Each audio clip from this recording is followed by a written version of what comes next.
untuk makluman tuan-tuan perempuan semua, para media, kejayaan Jabatan Siasatan Jenayah Narkotik Bukit Aman telah merampas dadah jenis syabu menilai RM 11 juta seperti mana tadi saya sudah maklum.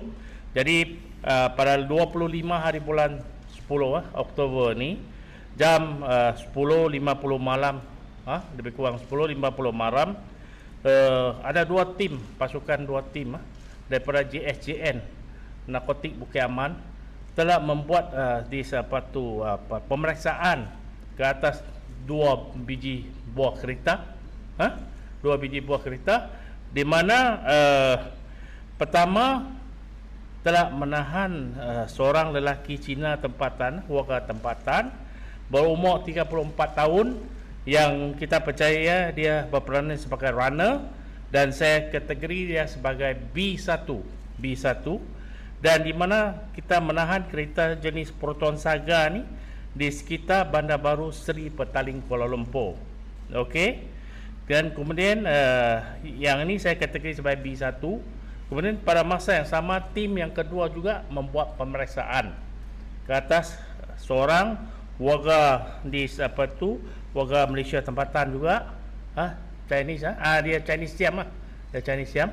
Kemudian saya kategori dia sebagai di B2 dan umur dia 30 tahun, dia juga sebagai runner, dan antara jarak antara B1 dan B2 kereta yang kita buat serentak tu lebih kurang 500 meter ke 1 kilometer.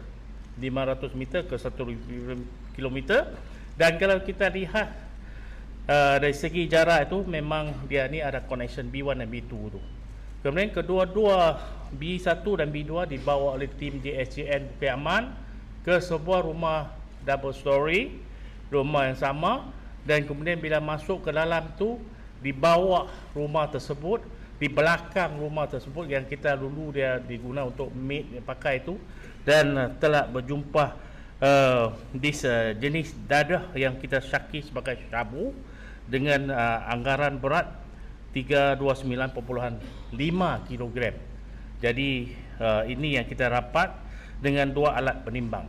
Okey? Dapat Baik. Jadi di sini kalau kita percaya kalau dengan jenis dadah yang dirampas itu dengan nilai RM 11 juta, dia boleh diguna pakai boleh guna pakai oleh seramai 1.65 juta penagih dadah. 1.65. Kalau terlepas keluar boleh diguna pakai oleh 1.65 juta penagih dadah. Dapat. Dan tindakan juga kita ambil di bawah Akta Dadah Berbahaya, pelucut hakkan harta 1988, dan kita juga membuat sitaan ke atas dua kereta tersebutlah, rampasan tersebut. Satu tu Proton Saga, satu tu Hyundai Sonata yang dengan barang emas yang ada tu ringgit Malaysia 10,270. Jadi untuk makluman jumlah keseluruhan seperti mana saya maklum tadi pada awal adalah RM 11 juta.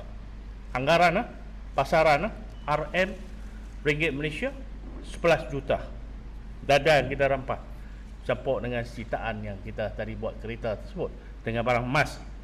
Dan kita setelah membuat interrogation soal siasat, dan kita percaya B1 ditawar gaji RM 5,000 sebulan. B1 yang tadi umur 34 tu ditawar dia punya gaji RM 5,000 ringgit sebulan. Dan untuk B2 pula dia ni ditawar gaji RM 7,000 hingga 8,000. You mesti tanya mengapa beza dia. Ni B2 tu dia lebih senior sikit. Dah, dua-dua ni kita kategori sebagai runner. Of course kita tengah cari dia masih sedikit lah. Dan kita percaya rumah tersebut telah disewa sejak awal bulan September 2024 dengan sewaan bulanan ringgit Malaysia 1,800. Ringgit Malaysia 1,800 dia sewa. Okey. Dan MO, kalau untuk kes ini MO dia menjadi rumah sewa sebagai satu store penyimpanan dadah sebelum dia dierakan untuk pasaran tempatan. Okey. Jadi tuan-tuan akan tanya di mana barang tu datang. Jadi saya bagi tahu kita masih dalam siasatan. Kan? Saya dalam siasatan. Memang kita akan tahu dia selok belok datang, tetapi masih siasatan. I not review lah. Mungkin kita akan dapat yang lagi banyak lagi. Jadi I not today for review mana datang. Kita akan dapat lagi. Okay? And kes syndicate ni dia juga aktif awal tahun 2024. Dia sewa rumah awal September. Dia aktif awal 2024. Okey? Dia punya beza di sini. Dan kes ini seperti mana tuan-tuan sedia maklum, kita siasat di bawah 39B, di bawah Akta Dadah Berbahaya 1952. Dan kedua suspek diman selama 7 hari daripada 26 kita start dan akan berakhir pada 1 November 2024. Okey?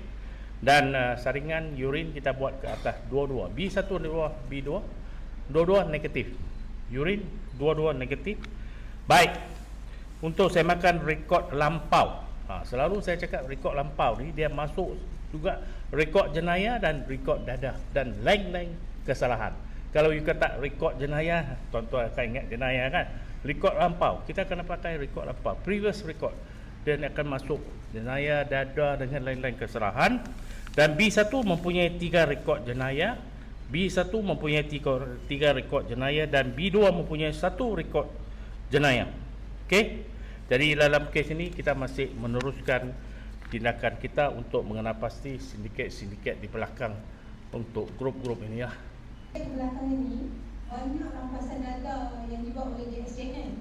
Adakah stok-stok data ini dibawa masuk daripada luar negara kita atau sememangnya sedia ada di dalam negara? Kita negara kita seperti mana saya sedia maklum daripada peringkat awal saya dah bagi PC, saya take over as a pengarah JSJN pada 4 hari bulan 3 ni. Kita negara kita sebagai transit tempat yang tu. Dan kita percaya ni dadah yang kita tangkap dan rampas tu ada bawa masuk daripada negara jiran kita. Negara jiran kita. Jadi tempat dia tempat transit dan memang of course lah kita tak menafikan ini memang ada keperluan demand daripada kita baru dah dia akan bawa masuk. Selain daripada kita buat untuk demand dari segi pasaran tempatan yang kita tangkap yang ramai-ramai banyak-banyak dan ramai itu, dia juga akan dijadi sebagai transit untuk bumput dan hantar ke negara ketiga yang di mana demand. Jadi untuk makluman tuan-tuan dan puan-puan semua, kalau kita lihat dari segi price dengan di sini, kalau dia bungkus dia hantar keluar daripada negara yang ketiga ataupun keempat yang minta tu, dia punya harga ni melambung tinggi. Kalau sini dapat 1 kilo kata syabu 33 kan, tapi dia pergi ke tempat lain mungkin dia 5 kali ganda. Ada setengah 3 kali, ada setengah 5 kali ganda. Sebab keperluan sana itu terhad dan kita jadi sebagai transit. Sebab seperti mana tuan-tuan sedia maklum, tempat kita ni dari segi geografika kita pun terletak dekat tempat yang mana supply itu melalui tempat kita. Walau bagaimanapun, saya jawablah lebih daripada Yunus soalan dah.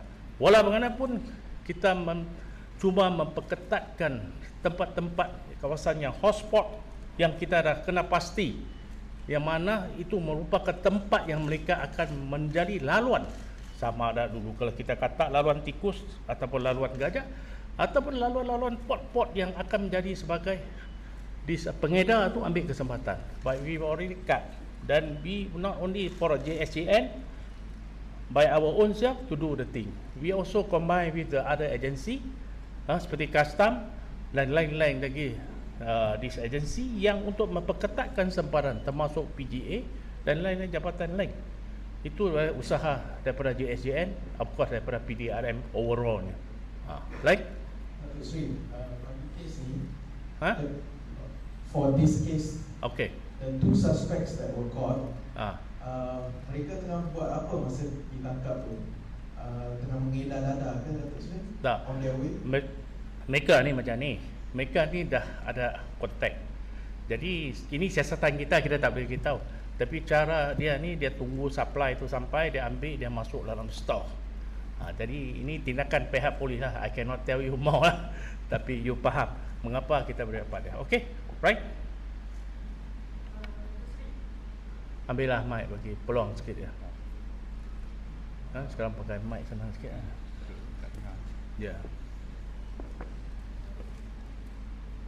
Datuk Seri, tadi Datuk Seri ada sebut mengenai laluan-laluan yang diperketatkan kawalan hotspot laluan tikus ni.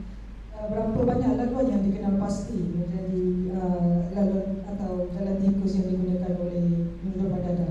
Okey. Jadi kalau kita nak cakap tu laluan ni, saya boleh bagi tahunya laluan ni kita tak boleh bagi satu angka yang betul. Sebab mengapa kita tahu? Okey. Sekarang kita tengok dari segi utara. Dia ni no man land. Dia ni luas. Begitu juga di seberang Kelantan, pantai timur. Begitu kalau kita tengok di Sarawak. Dia tanpa ada batasan dia. Jadi laluan tikus ni tuan-tuan kena faham. Sebelum tu saya pernah dekat PJA juga. Saya komander sana dekat Sarawak. Laluan tikus ni dia berubah-ubah. Hari ini kita tengok laluan tikus ini, contohnya ada 30. Besok mungkin dia akan jadi 25. Mengapa? Laluan tikus ni dia tempat yang tikus lah, lalu lah kita kata lah. Tapi untuk manusia kita ni masih lebih sikit lah. Dia boleh berubah. Hari ini dia tutup. Dia sudah tak jadi laluan lah. Jadi dia berubah-ubah mengikut keadaan semasa. Tetapi bagi saya memang kita kena pasti laluan-laluan ni di tempat yang sentiasa menjadi pengedar ambil kesempatan. Dia akan tengok di mana ada orang kata kelonggaran ataupun yang mana kekurangan pihak penguatkuasa ada di tempat itu, dia akan jadi kesempatan. Saya pernah menjaga dekat tempat sempadan dekat dekat utara sana, yang masa PJA itu dia jaga sana, di mana kalau ada ruang dia masuk. Kita panggil wawasan sana itu.